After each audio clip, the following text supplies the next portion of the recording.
All right. Good morning, everyone. I'm Dr. Derar Pulley, the spiritual leader of today's church, Tampa-Bay, and the president of Interfaith Tampa-Bay. And this is our June meeting. And we're grateful for all of you who have registered and are with us via Zoom. Thank you so much for being a part of the June meeting. We welcome you to Interfaith Tampa-Bay, where our goal is to be safe.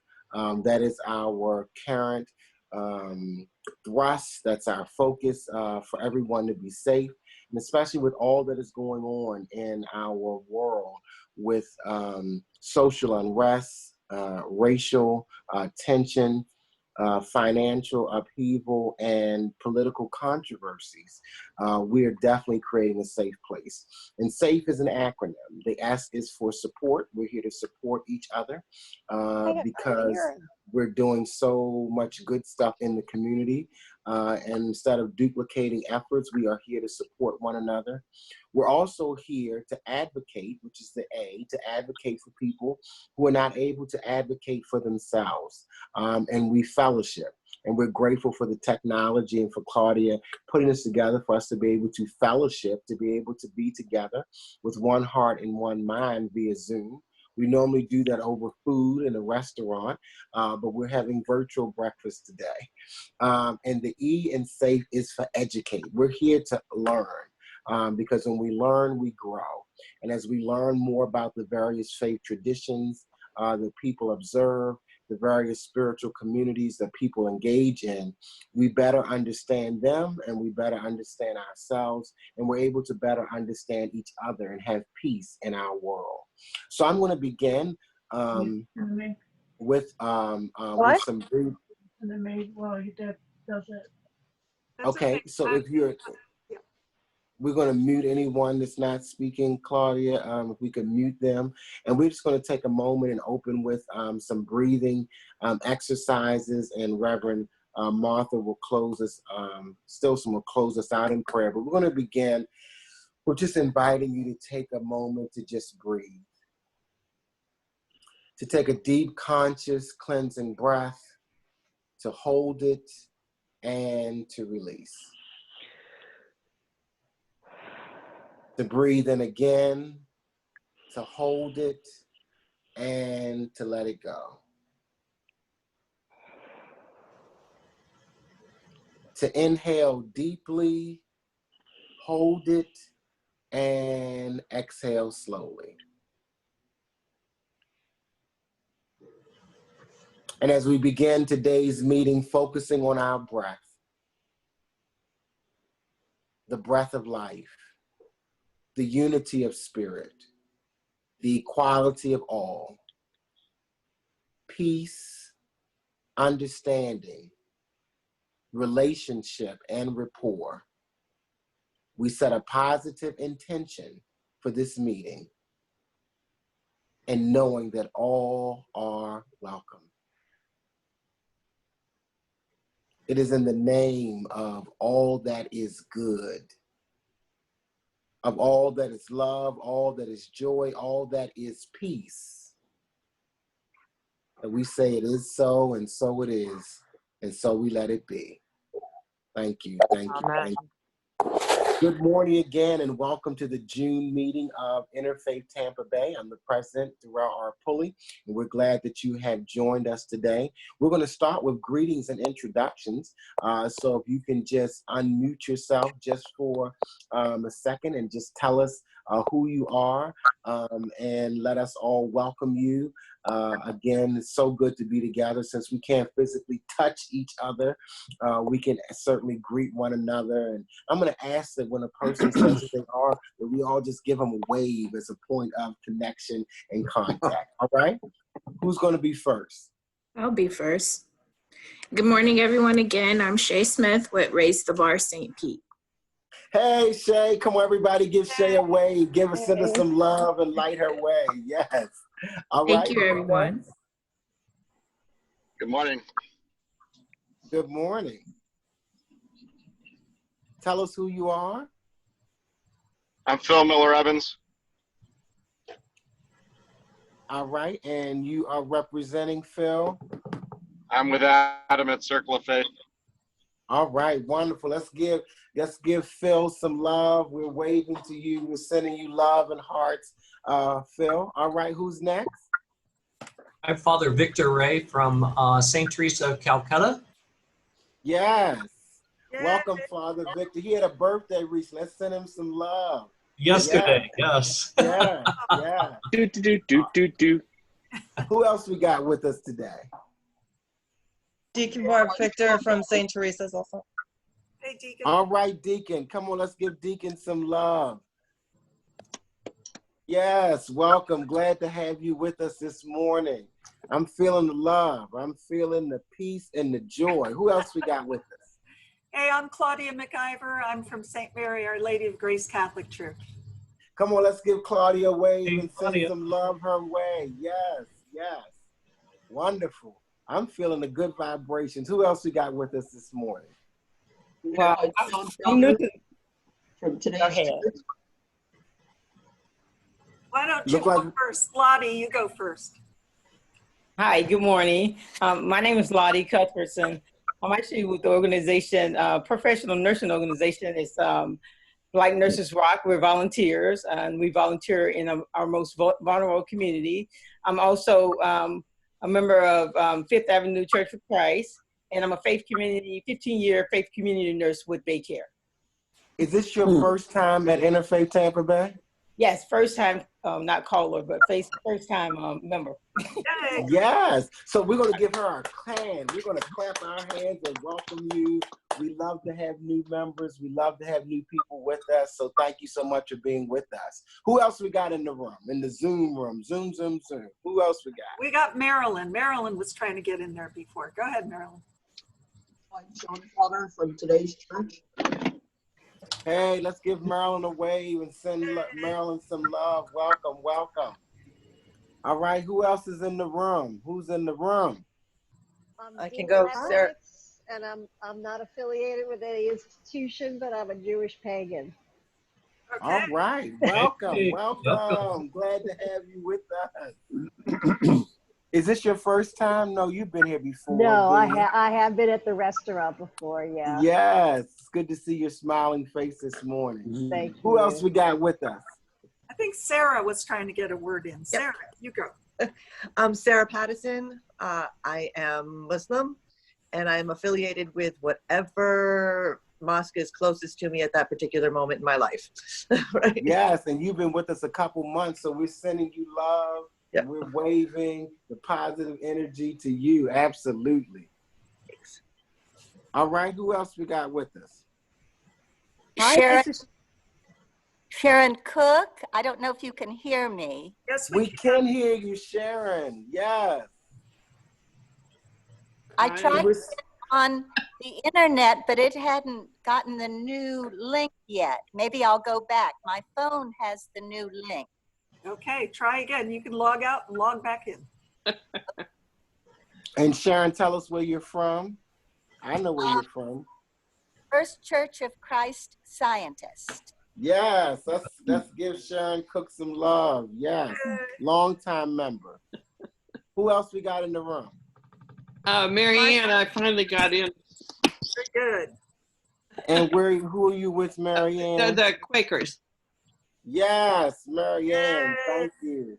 Let's send her some love, give her a wave. Yes. Anybody else that hasn't yet greeted us, so we haven't had an opportunity to welcome you? Hi, Martha Nyla with Tampa-Bay Area Muslim Association. Yes, let's give Martha some love and waves. Yes, yes. And then Evelyn, poor Evelyn, keeps trying to talk. Say something, Evelyn. Talk to us. Hi, Evelyn and Jane Russell from the Church of Jesus Christ of Latter-day Saints. Yes, yes. Evelyn and Jean, welcome, welcome, welcome. All right, well, you can see that I am so glad to be here. Has everyone identified themselves that desires to do so? I think we have. Grateful, grateful, grateful, grateful, grateful. Courtney, did we greet you? No, hi, I'm Courtney. I'm one of the pastors at Circle of Faith. Hey, Courtney. Hey, Courtney. All right. All right. If everybody could go back and mute themselves, we greatly appreciate that. That will increase our sound quality. And we have with us our guest speaker today, Russell Myers. So we welcome you to be with us as well, Reverend Russell. Thank you so much. So you can see that I'm feeling the positive energy, the positive vibe, trying to lift the energy on the earth, the vibration, the universe, to give a feel of connection, even though we are physically distant, even though we're not socially distant, because we are creatures and we're meant to connect socially. It's just that we got to keep that physical distance in order to keep everyone safe. So we're going to hear from our secretary with our minutes from the last meeting. Highlights, Reverend Linda. Just give me a second. I wasn't even thinking. I was like, oh, minutes. Okay. Well, we're going to move to our treasurer, Yeah. Adam, and come back to you. Please. I have a question about money. This is Evelyn Russell. Yes, Evelyn. We sent you a check a couple months ago, and it hasn't been cashed yet for our dues. The check hasn't been deposited? No. Where did the check get sent to? You'll have to find that out. The fellow, the usual place. We send them Okay, every year. We'll check our mail again. He contacted me the other day and said that the check had not been presented for payment yet. So we wondered. We'll check our mailbox again and be sure and see if that's there. And if it's not, we'll be in touch with you. Okay, very good. All right, Adam. This is a good time to say that if you have not joined Tampa-Bay, Interfaith Tampa-Bay for the 2020 membership year, you can still do that. $50 to represent a community or $25 to join as an individual. You can do that through our website. That's the easiest way to do that. And we have not had any other financial transactions to report since our last meeting. So please join if you haven't already, but that's about the only financial thing there is to say in July. Let's carry on. All right, wonderful. Back to Linda with our minutes. Yeah, good thing. Not there yet. Just give me a minute. Okay, so let me go on with a couple announcements. Please. We will continue to meet virtually for the next quarter. The board met this morning, and we're going to continue to meet virtually for the months of June, July, August, and September. So you'll be getting those registration links through MailChimp with an idea of us being able to kick off and for Interfaith Week, which is October the 17th through the 24th of 2020. We're going to highlight and focus on three pertinent topics that are happening in our community. That's the Black Lives Matter movement, equal rights for gays as it relates to employment, and this election year. So we're going to do some political talk as well. So those will be three major things that we'll focus on. And as we get more information from our planning committee, we'll be able to share more information with you as it relates to Interfaith Week. Reserve those days. Again, that's October the 17th through the 24th, 2020. Pride Week has been canceled, so we will not have our Interfaith Pride service that we normally have in June. It wasn't rescheduled. It has been canceled for this year. So we're going to put all of our energy and planning for Interfaith 2020, October the 17th through the 24th. Yes, and any other announcements? Reverend Linda, you ready yet? I'm ready. All right, let's go. All right. So we had introductions by Dr. Are you able to share your screen? Martha need to let me. Claudia need to let me. I tried to, but it wouldn't let me. Okay. Do you need to share your screen to show something on your computer? Yes, please. Okay. Hold on a minute. Let me see if I can do that. Okay. I'm going to make you the host. And then you should be able to share your screen.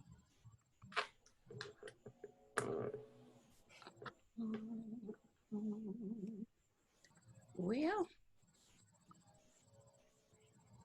Okay, while she's working on that, there's another interfaith discussion that's happening today here in Tampa.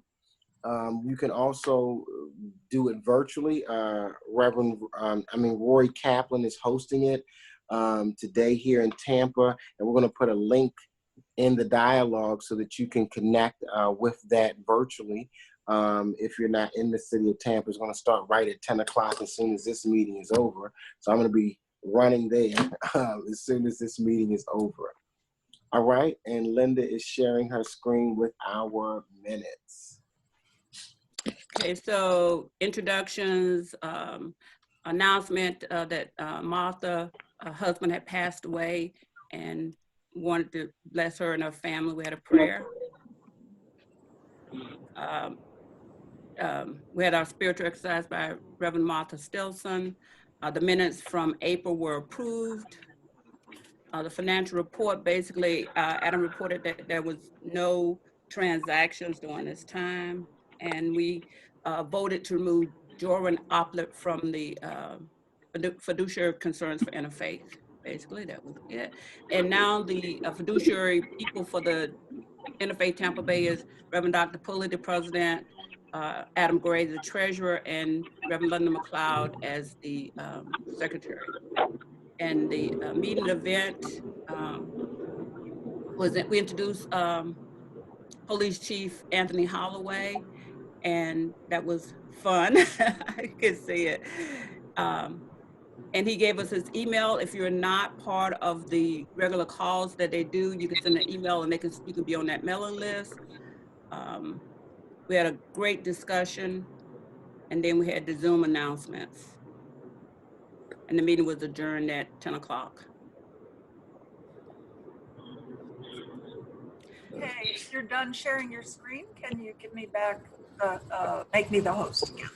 Click on my name where it says more and make me the host. Let me end the share. All right, any objections to the minutes? Any corrections to the minutes?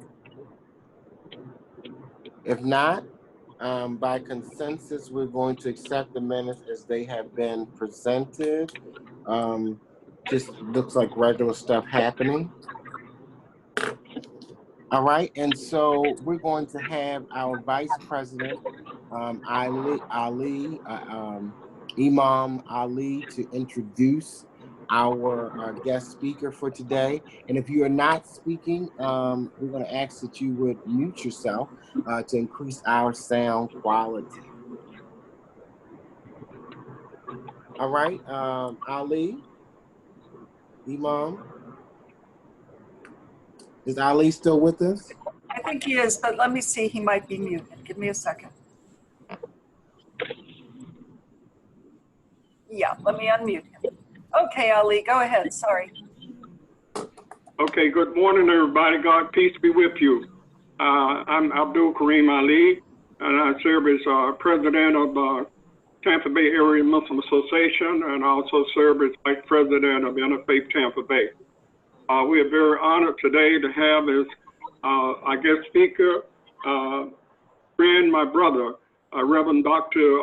Russell Myers. He's the president of Florida Council of Churches. Reverend Myers really needs very little introduction. He's been a very strong supporter of Interfaith Tampa-Bay and the interfaith work that takes place here in the Tampa Bay area. And also he's been very involved in a lot of community activities, and hopefully today he can share some of that.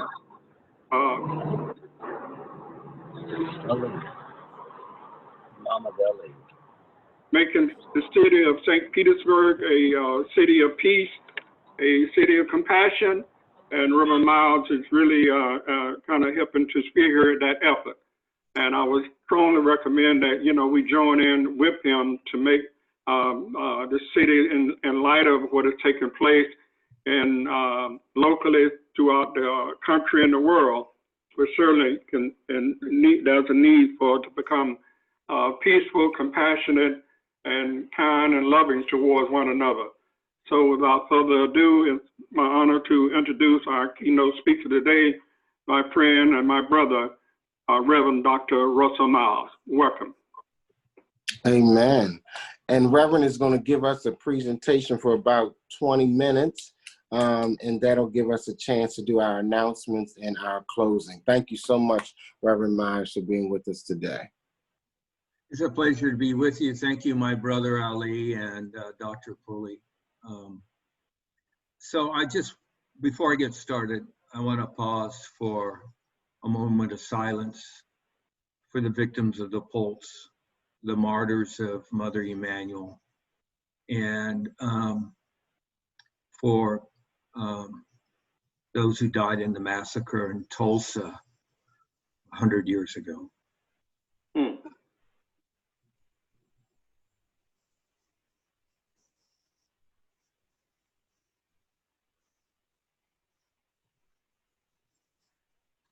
So my work seeks a nonviolent, integral vision for all of society. And the way I talk about that these days is that we must spiritualize the material and materialize the spiritual.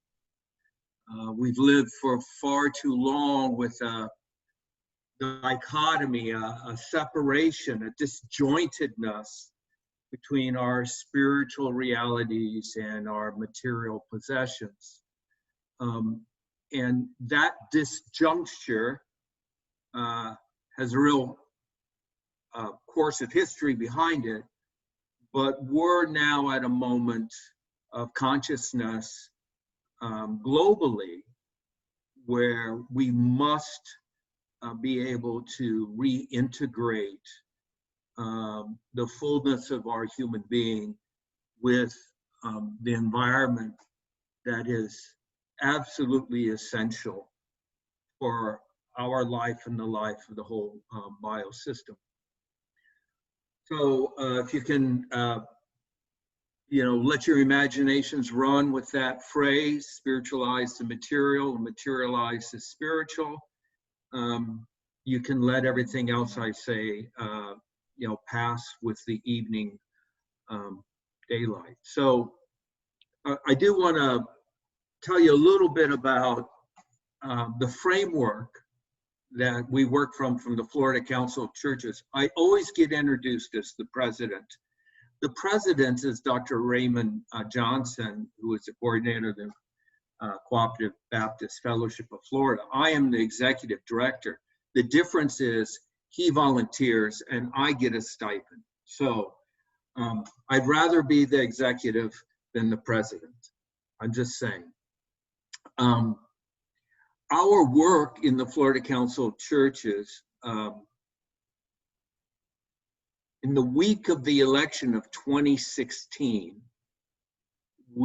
our board was meeting in Orlando, and we established an anti-racist vision for our work in church and society.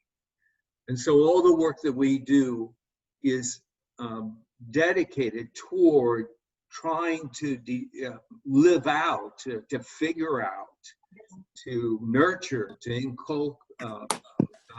inculcate an anti-racist culture. And that means we are moving from the norm of whiteness to the norm of plurality. And as we talk and hear a lot about racism in our society, we also have to do this deep, honest work that racism as we know it is the fruit of the norm of whiteness. And so if all we're going to do is try and throw the fruit away, but never attack the tree that's producing the bad fruit, we're going to be in a long cycle of frustration.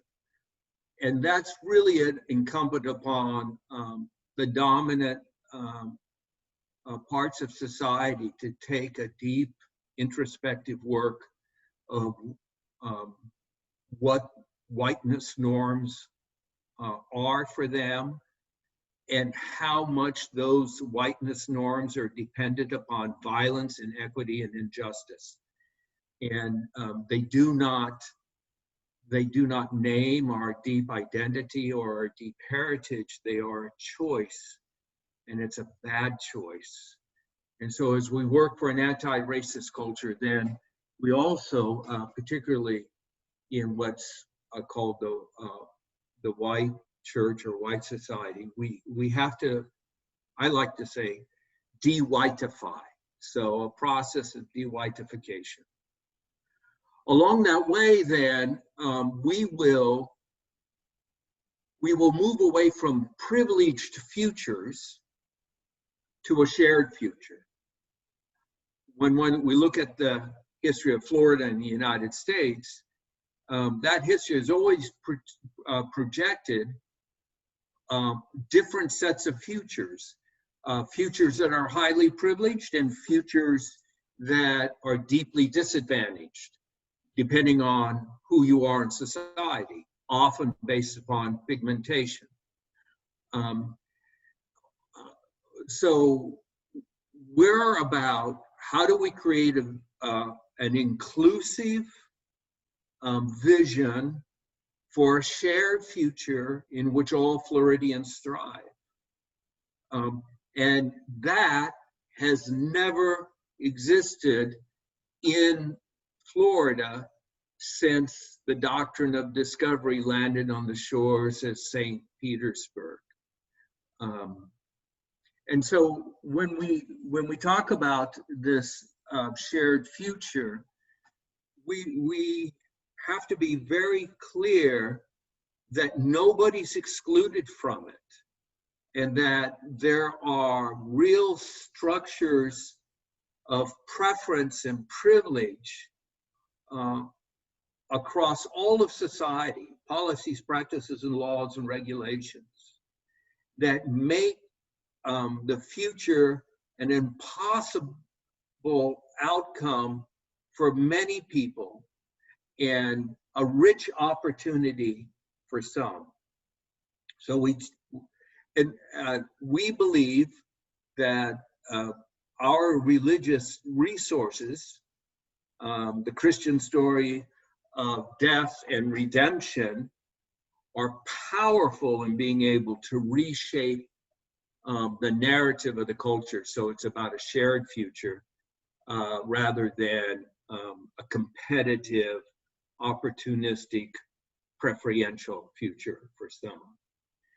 And that then leads us to challenge the current transactional economy and transactional politics, and to push wherever we can for a relational economy and for a political life that is based upon having ongoing, meaningful relationships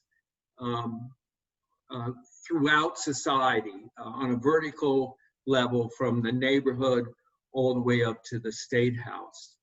And that those relationships have to be across party lines, and they have to be about good neighborliness.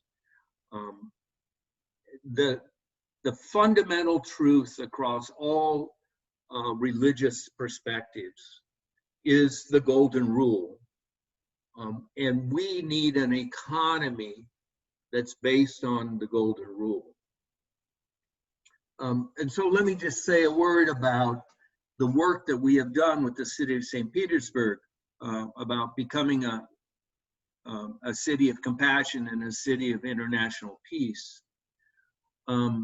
That work began soon after Mayor Kreisman was elected, based upon relationships that I had with people in the administration that I had done a lot of work statewide with previously, and partnership with Sharon Joy Kleitch of the Connection Partners. I think many of you know her. And so we brought the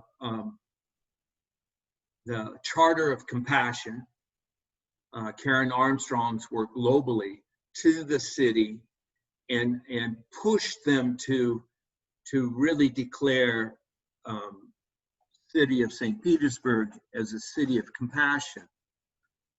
And that was welcome. The first year, the mayor that we began this effort, the mayor adopted a resolution on racial equity being behind all of the policies of his administration. I don't know if we've done any accountability audit on how well that's working, but that policy is out there. And then the next year we got the Charter of Compassion resolution passed. It's taken a long time for, once the resolution was passed, for the city to actually register on the website. The Charter of Compassion is based upon the Golden Rule. The Golden Rule is at the basis of civilization. So you find it in all major world religions across the board, wherever cities came into being.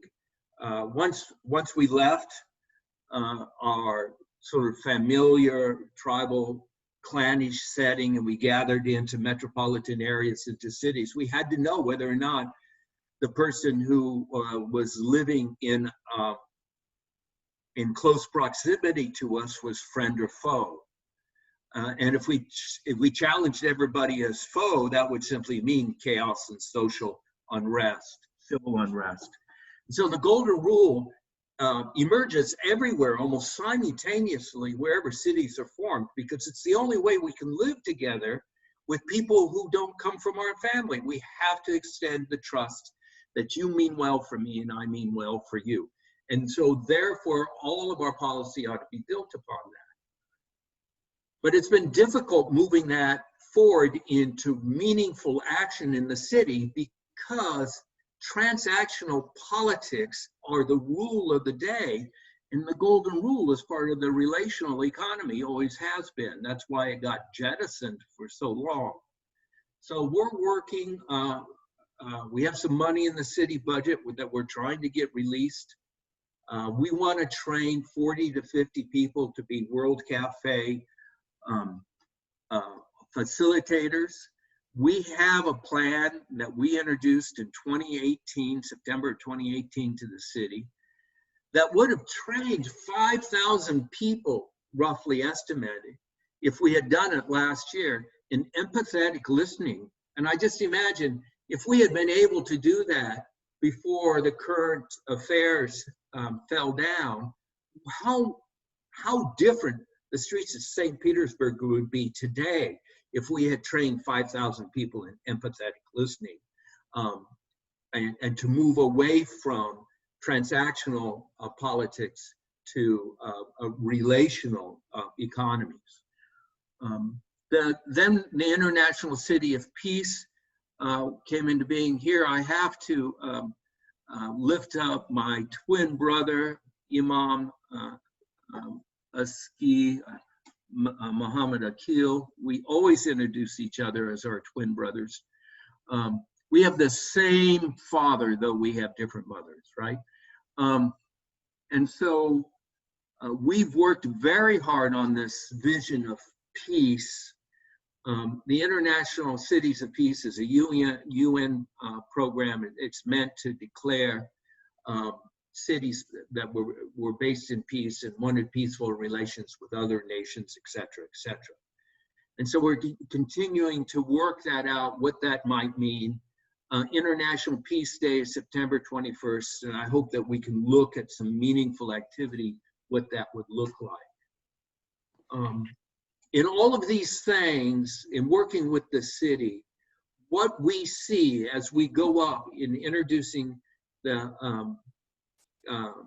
City of Compassion and the City of Peace, we run up against transactional politics rather than relational economy. We run up against privileged futures rather than a shared future.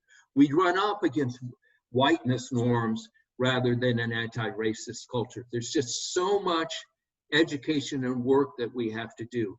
and that's true throughout the administration. It's true throughout a business. It's true even in our houses of worship.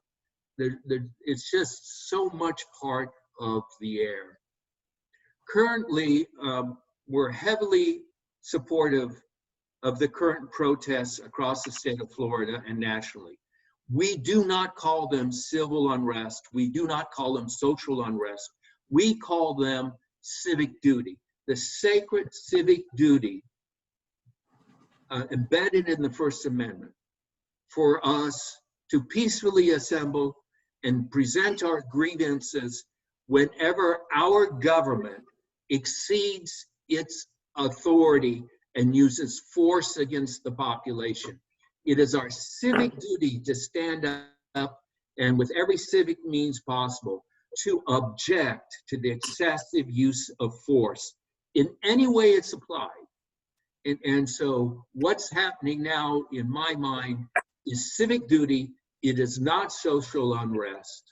And we should never confuse the two.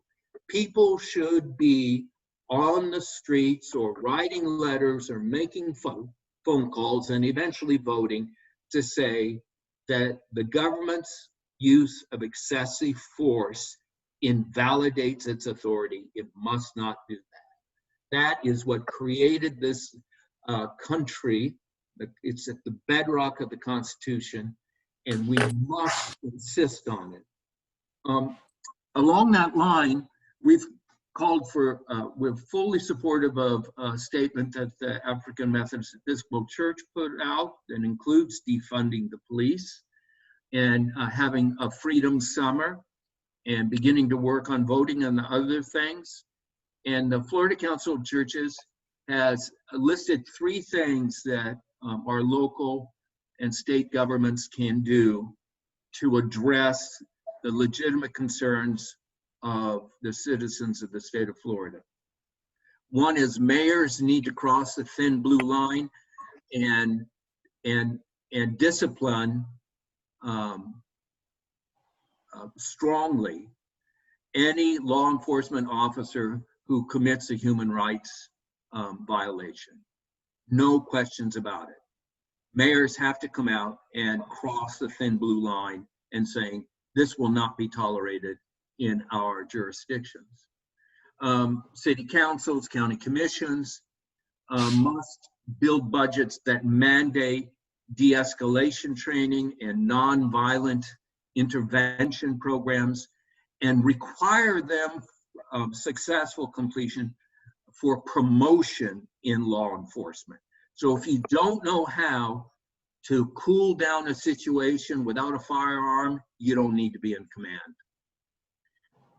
And then thirdly, we're calling on all state attorneys to establish human rights commissions made up of members of impacted communities that are fully transparent and accountable to the public. It's the Human Rights Commission in Minnesota that brought court action that is forcing the city of Minneapolis to reform and defund the police there. In the state of Florida, state attorneys are constitutional officers. They are, in fact, the senior law enforcement area in their judicial district. They have the power to investigate any police force or any sheriff's action. No other constitutional officer has that authority. And so we will be following up in the near future. We're working on a voting resolution right now that we'll be putting out, encouraging voting and working on voting rights throughout the summer. And we'll be following that up with another message on public education that has taken a big hit. The coronavirus really propelled forward the forces of privatization. Privatization is what folks in the state tried to do when school desegregation was handed down. They're seeing it as their golden opportunity to defund public schools. And public schools, well-funded, well-resourced public schools are the anchors of thriving, successful neighborhoods. And it's time that we make certain we have them in all of our neighborhoods, not just in the suburbs and well-to-do areas. I've said a lot in a quick, short period of time, so let me pause there and see if anybody has any questions.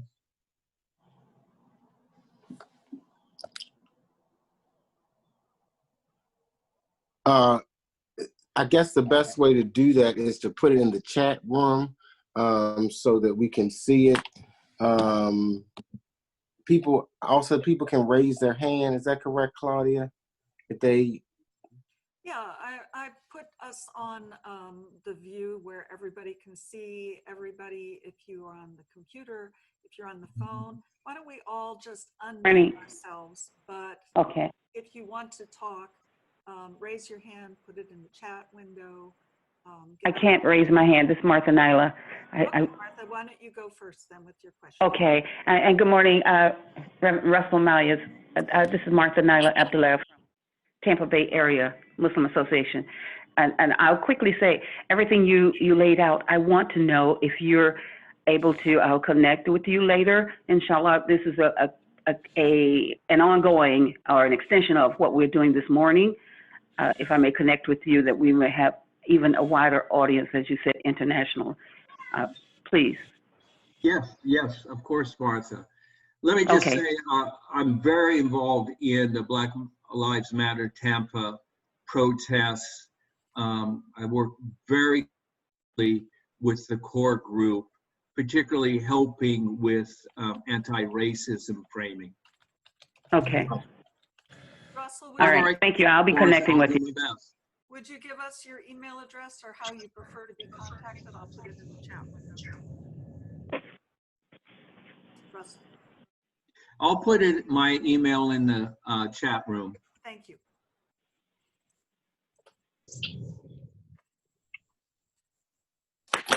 I do have a question. My question, Reverend, is you mentioned, and I only heard a piece of that part, that the only people who can, you said for the mayors to cross the thin blue line as it relates to the police, and then you said that there was another group that can. So state attorneys. State attorneys. State attorneys have the constitutional power to investigate anyone in their jurisdiction. The state attorney for Pinellas Pasco County is Mr. McCabe. Mr. McCabe refused to receive a delegation of clergy last year when we went to him to present a letter asking him to stop seeking death penalty convictions. His tenure as state attorney in the state of Florida, he's had more death penalty convictions than any other state attorney, and he has had more exonerations than any other state attorney. So his office has sent innocent people to the death chamber, and only by heroic efforts have we been able to at least free some of them before they were killed in our name. And he refuses to meet with clergy to discuss this matter. And when is his term up? He is up for re-election now, and I don't know if anybody has even tried to run against him. The difficulty at the state attorney level, he's like seeking his 20th year. The difficulty is if you're a local lawyer and you want to have a career, you better win that contest, because otherwise you have to leave town. You will not have much of a career after you've tried to challenge the state attorney. So there are a handful of progressive state attorneys across the state of Florida. They're pursuing different progressive ideas depending upon what their local conditions are. But Pinellas Pasco County needs a real change. Absolutely. So for instance, protesters were not getting bond. They were being held over for appearance the next day. The state attorney could have interrupted that. He refused to.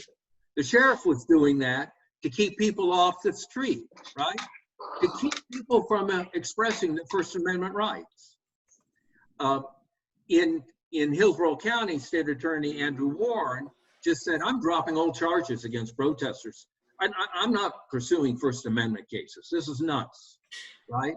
So because the state attorney won't prosecute the case, then this crazy rule that allows any policeman at any time to declare you're gathering an unlawful assembly is not being used in Tampa anymore. Got you. Thank you. Anyone else with any questions or feedback for Reverend Russell? Yes, I've unmuted Shay. She has her. Hi, this is Linda. I had a question. I couldn't write it down, but you said is materialized spiritualism. Spiritualize the material and Yeah, you got it right. The spiritualize the material and materialize the spiritual. So, okay.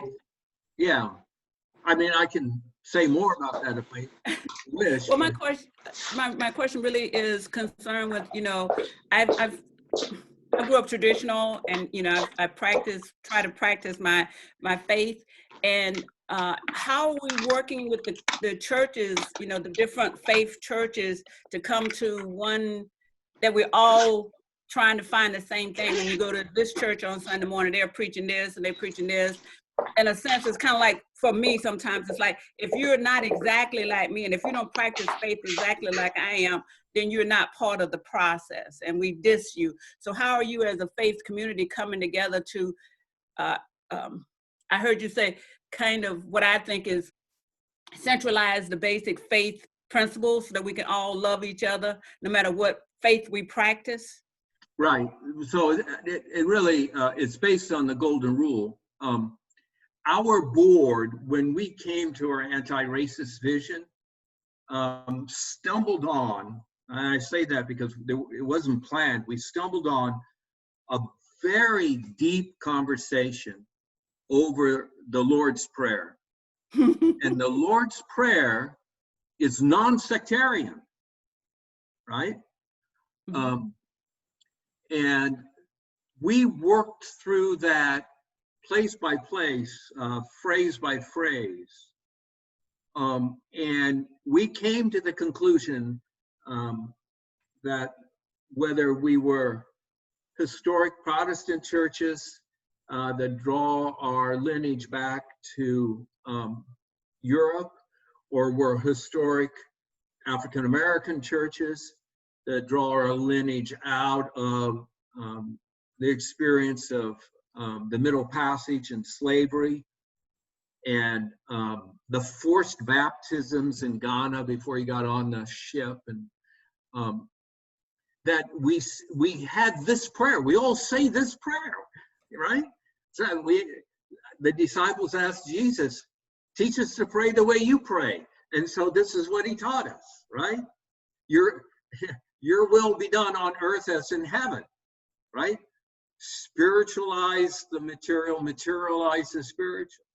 Give us our daily bread, and that's just not about bread. I mean, if you think about bread, bread requires human community to make.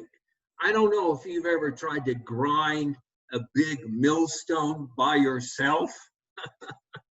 That's so, and a field of grain and raising all that. Just think about how much human cooperation is necessary for bread.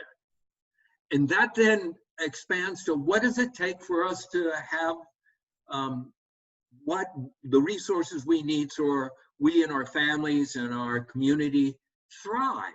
So give us our daily bread. You know, this binds us all together. The forgiveness of debts, King James has trespasses, which really spiritualizes the material message that Jesus is talking about there. Because Jesus is talking about forgiveness of debts at that point. Or the forgiveness of those sins that were debt-based. And so no bank has ever forgiven me my mortgage. It's a very radical prayer. It's a very radical prayer. We've completely spiritualized it. So how do Claudia, we do we have any more about it questions in a very material way? or feedback? Yeah, excuse me. I just want, Excuse me a second. Doral, you probably can't hear us, but we're still discussing. So if you need to go, I can take over hosting. Okay? I don't think Doral can hear me. I can see Darrell in the car. Claudia, is Yes. Claudia still there? Yes, I'm still here, but you can't. I can't hear anybody. Okay. Can you all hear me? Yes. Yes. Yes. Okay. Okay, so we're going to continue the discussion. Bye. Claudia, can you take the meeting because I cannot hear anybody? Yeah, what a good idea. Okay. And I'm not on mute. Okay, so Reverend Russell. Hello? Yeah, we are hearing you. Yeah. I got to mute him because he's not hearing us. We have a question from Shay Smith. Shay, would you go ahead and ask your question? I didn't really have a question. I just wanted to thank you for providing. Claudia? Yes. I can't even find him on our list of participants, so. Okay. Go ahead, sorry. No worries. I just wanted to thank you for giving that information. As an organizer, all the time we relay how elections have consequences. Right. And we're often, at the forefront because we're an advocate not only for ourselves, but for the people that don't know how quite they can interact. So I really appreciate this conversation coming from another person. And definitely the layers of education, because it's definitely needed as much as possible. It's often seen as redundant through me, but I love you taking the time out to explain the history of why things exist and then giving us tangible things to actually do. And especially adding that spiritual component, because like you said, Jesus didn't want us to just hear everything that he said. He wants us to live it out.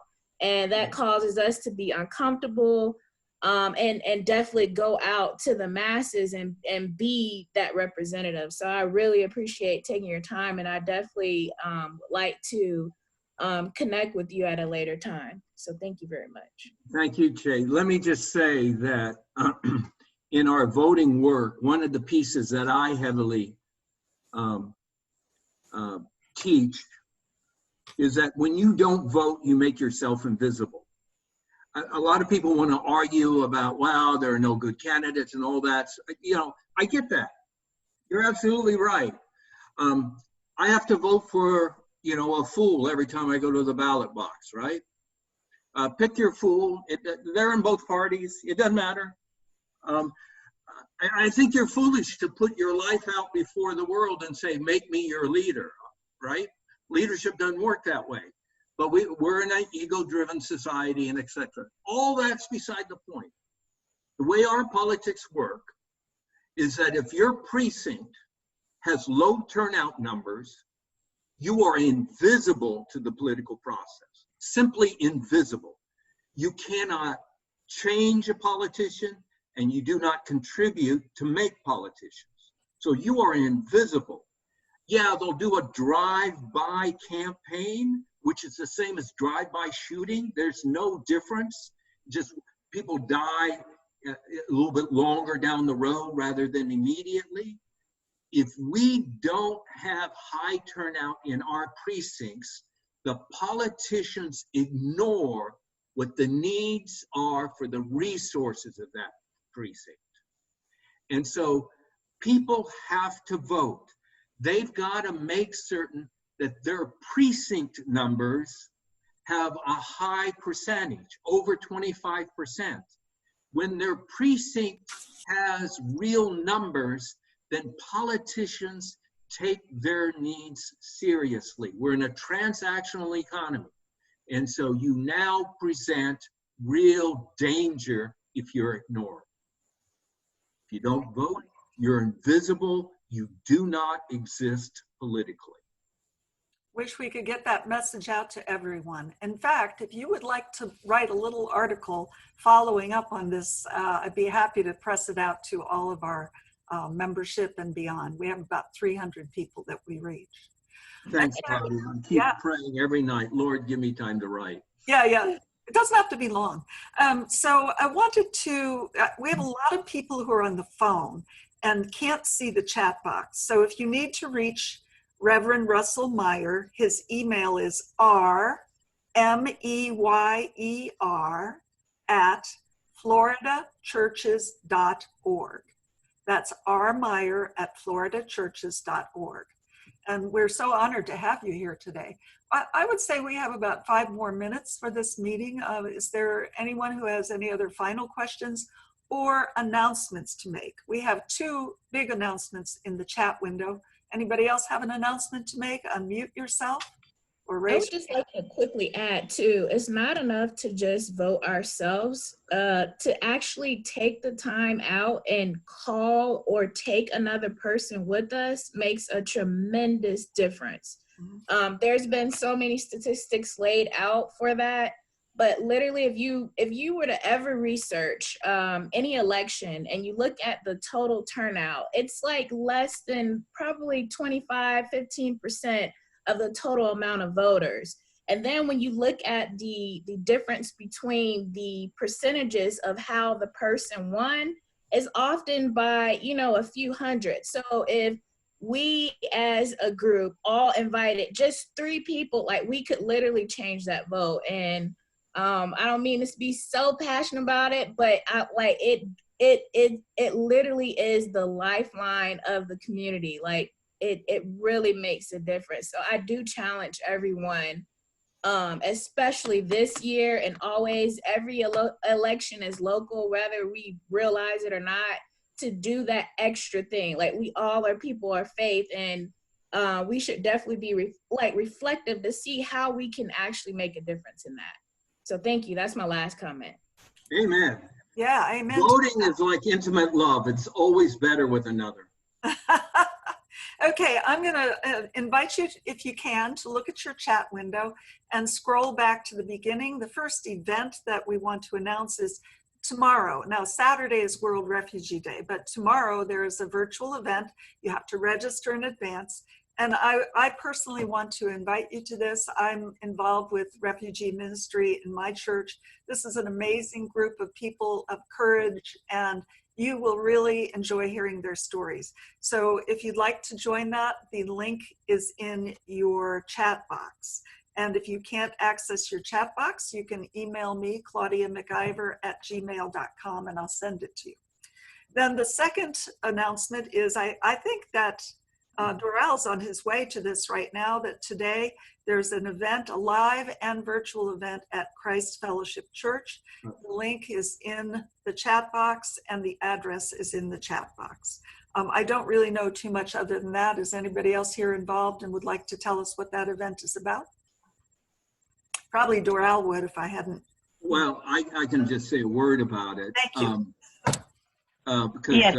Dr. Roy Kaplan's a good friend and we communicate a great deal. And so working with the group that helps plan the MLK Interfaith Prayer Service in Hillsborough County, is pulling together faith leaders from across the area to have a conversation about what does this moment mean, and how do we respond to it. I know the Black churches in Tampa have done the same thing. They had a march on Saturday. They had a meeting with local officials Monday evening. This is another effort to bring the faith community in from another angle, from an interfaith angle. But I did not say this earlier, but it is something I say regularly. We have to be caught together in public speaking up for our neighbor. We just have to be caught together in public speaking up for our neighbor across all of the divides that society projects upon us. We have to be caught together. And good morning, Claudia, Martha Nyla here. Just want to share with everyone a quick website. And Dr. Myers, this is what I will be sharing with you too later, cwsc.us. That's the website, and further information will come along. But a continuation with what we're doing, God willing. That's cwsc.us. Okay, I'm putting that in the chat window. Thank you. cwsc.us. There you go. All right, any further announcements? All right, then I'm going to ask is, Martha, you're still here. Great, I'm going to unmute you. And do you have a closing prayer for us today? I do.